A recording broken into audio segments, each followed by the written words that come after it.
Halo semuanya, kembali lagi di video pembelajaran mata kuliah pengantar sains data bersama saya Muhammad Bintang. Yuk belajar. Baik, di video ini kita akan bahas latihan soal dari materi penaksiran untuk mata kuliah pengantar sains data. Pertama-tama, taksiran itu ada dua jenis, yaitu taksiran titik dan taksiran interval. Untuk taksiran titik itu menduga nilai parameter dengan satu nilai yang didapat dari sampel. Misalnya untuk menaksir parameter populasi rata-rata yaitu mu itu ditaksir dengan rata-rata dari sampel yang dituliskan sebagai X bar.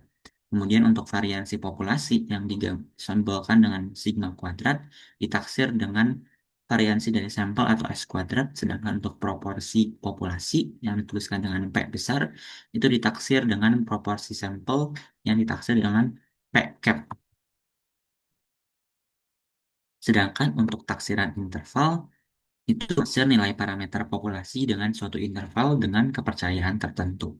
Di sini ada beberapa jenis taksiran interval, ada yang parameternya untuk mu saja, ada yang untuk selisih dua rata-rata atau dua mu, ada juga untuk data berpasangan.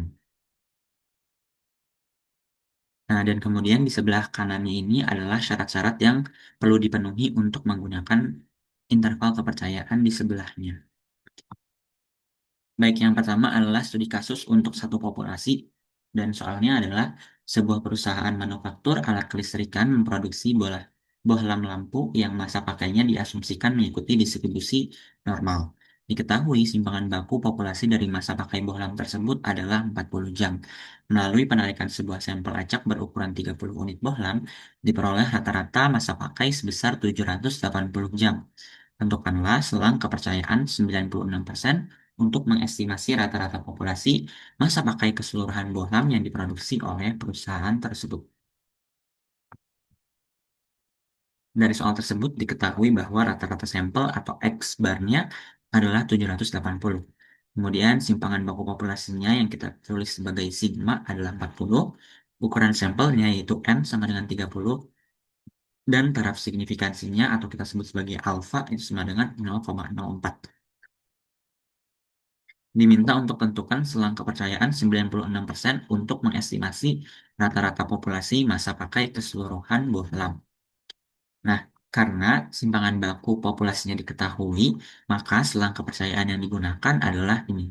Jadi untuk parameter mu dengan simpangan bakunya diketahui, eh, kita pakai interval kepercayaan yang ini, yaitu X bar min Z alpha per 2 dikali sigma per akar N sampai X bar ditambah Z alpha per 2 dikali sigma per akar N.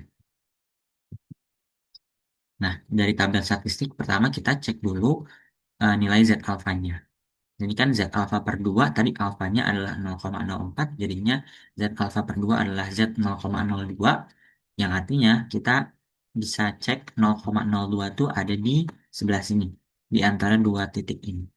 Artinya titiknya yang bisa kita pilih adalah minus 2,5 atau minus 2,6. Sini saya pilih minus 2,2 karena lebih dekat. Minus 2,5, mohon maaf. Lebih dekat. Jadi kita pilih Z alfa per 2-nya adalah minus 2,05. Batas bawah yang digunakan adalah X bar plus Z alpha per 2 dikali sigma per akar N. Kemudian tinggal kita masukkan sesuai informasi dari soal. X barnya 780, kemudian Z alpha per 2-nya adalah minus 2,05, sigmanya adalah 40, dan N-nya adalah 30. Didapat batas bawahnya adalah 765,03. Kemudian untuk batas atas sedikit mirip, namun di sini tandanya berubah menjadi tanda negatif atau tanda minus. X bar dikurang Z alpha per 2 dikali sigma per akar M. Sama dengan 780 ditambah 2,005 dikali 40 per akar 30, yaitu hasilnya adalah 794,97. Maka interval kepercayaan 96% untuk rata-rata masa pakai keseluruhan bohlam yang diproduksi oleh perusahaan tersebut berada di antara 765,03 jam hingga 794,97 jam. Kemudian untuk soal yang kedua, ini di sini studi kasus masih untuk satu populasi. Di sini diberikan sebuah mesin manufaktur memproduksi komponen logam yang berbentuk silinder.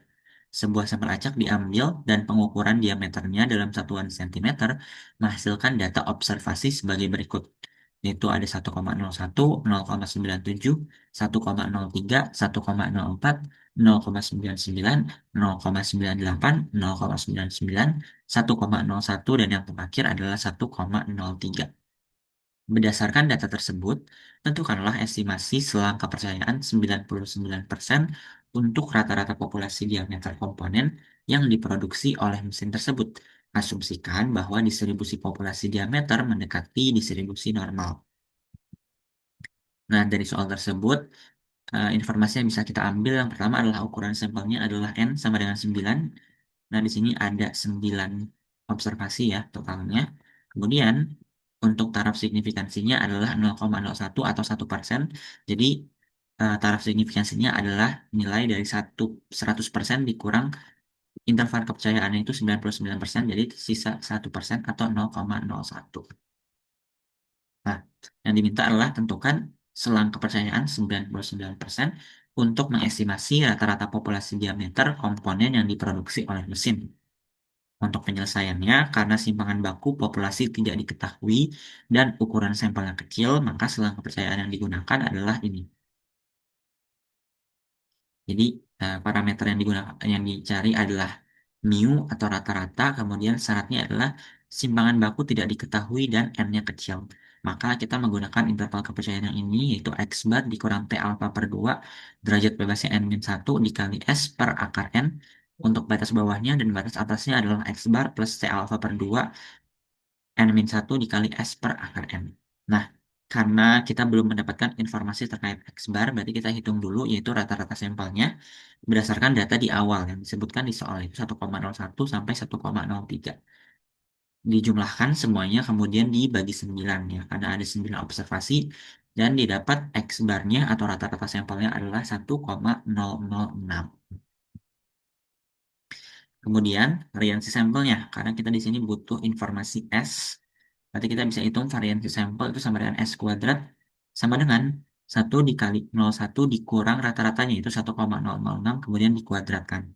Dan ini dilakukan untuk semua observasi tadi sampai yang paling terakhir yaitu 1,03 dikurang 1,006 kemudian dikuadratkan kemudian dibagi dengan n-1 di mana n-nya adalah 9 dikurang 1 sama dengan 8. Didapatkan variasi sampelnya adalah 0,0006.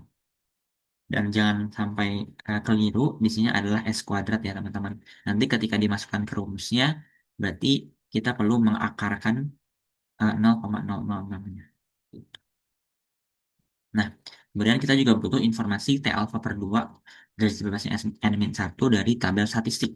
Di sini kita tahu bahwa alfanya tadi 0,01 dibagi 2 jadi 0,005 dan untuk N-1 itu berarti 9 dikurang 1 sama dengan 8.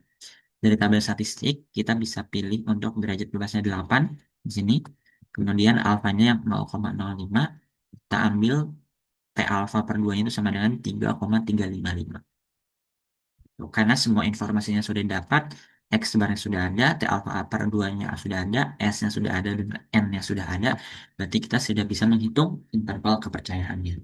Kita mulai dari batas bawah, di sini kita gunakan X bar min T alpha per 2 untuk N-1 dikali S per akar N.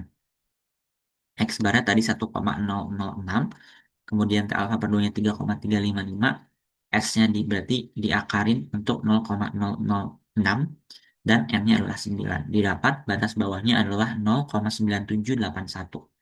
Kemudian untuk batas atas, tandanya kita ganti menjadi tanda positif atau tanda plus. Di sini jadinya X bar ditambah T alpha per 2 N-1 dikali S per akar N. Satu sama dengan 1,006 ditambah 3,355 dikali akar 0,0006 per akar 9. Didapat hasilnya adalah 1,0330. Kesimpulannya, interval kepercayaan 99% untuk rata-rata populasi diameter komponen logam silinder yang diproduksi oleh mesin tersebut berada di antara 0,978 cm hingga 1,033 cm. Baik, cukup sekian untuk video kali ini. Sampai ketemu di video selanjutnya.